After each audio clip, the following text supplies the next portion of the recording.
लोकसभा चुनाव के लिए बीएसपी की ओर से आई तीसरी लिस्ट 12 उम्मीदवारों के नाम में से एक नाम ऐसा जो मैनपुरी में डिंपल की जीत में बनेंगे अहम किरदार।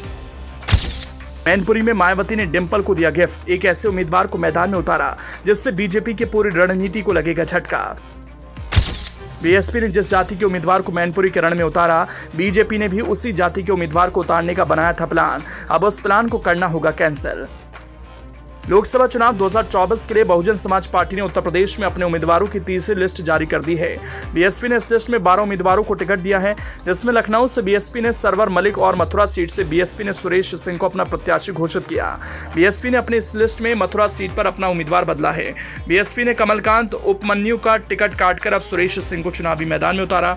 मथुरा से इस समय हेमा मालिनी बीजेपी की सांसद हैं, उन्हें बीजेपी ने इस बार भी टिकट दिया है। अब देखना यह है कि क्या सुरेश सिंह हेमा मालिनी की जीत की हैट्रिक को रोक पाएंगे या हेमा मालिनी मथुरा सीट से जीत के हैट्रिक लगाएंगी।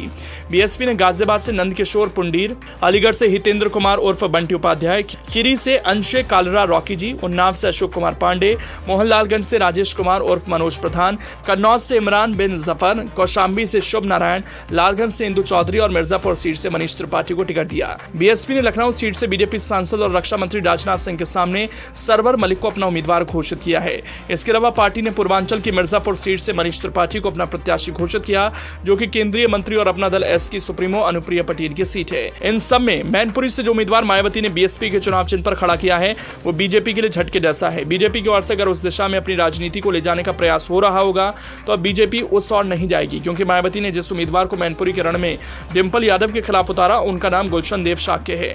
माना जा रहा था कि इस बार बीजेपी शाक्य बिरादरी से ही किसी नेता पर भरोसा जताएगी और उन्हें टिकट देगी। दावा तो यह भी किया जा रहा था कि एक बार फिर से बीजेपी रघुराज शाक्य पर दांव खेल सकती है।